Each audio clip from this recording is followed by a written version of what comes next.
ఇటీవల తెలుగు సినీ పరిశ్రమలో వరుస విషాదాలు వెంటాడుతున్నాయి.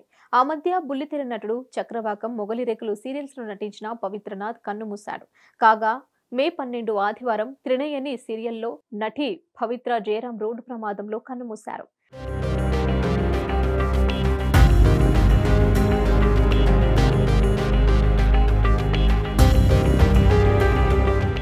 ఈ విషాదం మరొక ముందే ఆమె సహనటుడు భర్తగా ప్రచారం జరుగుతున్న చంద్రకాంత్ శుక్రవారం నార్సింగ్ పోలీస్ స్టేషన్ పరిధిలోని అల్కాపురం కాలనీలో తన నివాసంలో బలవన్మరణానికి పాల్పడ్డారు. దీంతో ఇండస్ట్రీలో ఒక్కసారిగా తీవ్ర విషాదం నెలకొంది.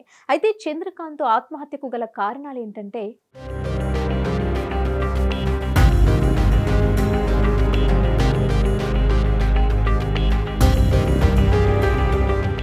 బుల్లితెరలో ఎంతో పాపులారిటీ సంపాదించిన త్రినయని సీరియల్లో తనకంటూ ప్రత్యేక గుర్తింపు తెచ్చుకున్న చందు అలియాస్ చంద్రకాంత్ రంగారెడ్డి జిల్లా నార్సింగ్లోని తన నివాసంలో శుక్రవారం ఆత్మహత్యకు పాల్పడ్డాడు.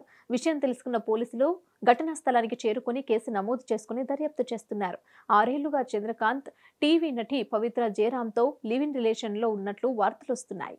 త్వరలో ఇద్దరు పెళ్లి కూడా చేసుకోబోతున్నట్టు ఇండస్ట్రీలో టాక్ ఉంది. ఇంతలోనే పవిత్ర రోడ్డు ప్రమాదంలో కన్నుమూసింది. ఆమె తన స్నేహితులతో బెంగళూరు నుంచి హైదరాబాద్కు వస్తుండగా ఈ ఘోర ప్రమాదం జరిగింది. ఈ ప్రమాదంలో పవిత్ర జయరాం అక్కడికక్కడే కన్నుమూస్తుంది. అదే కారులో ఉన్న చంద్రకాంత్ గాయాలతో బయటపడ్డాడు. అప్పటి నుంచి చంద్రకాంత్ డిప్రెషన్లోకి వెళ్లాడు.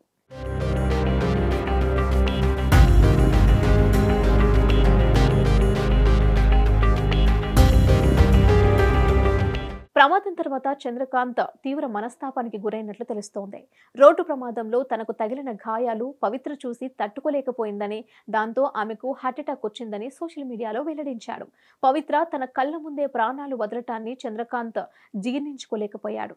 అప్పటి వరకు ఎంతో సంతోషంగా ఉన్న పవిత్ర తన వల్లనే చనిపోయిందని పలుమార్లు గుర్తు చేసుకుని కుమిలిపోయాడు. పవిత్ర తనను పిలుస్తుంది, 2 రోజుల్లో వచ్చేస్తానంటూ ఎమోషనల్ గా పోస్టులు పెట్టాడు. ఏది ఏమైనా 5 రోజుల వ్యవధిలో ఇండస్ట్రీలో ఇద్దరి మరణాలు తీవ్ర విషాదాన్ని మిగిల్చాయి.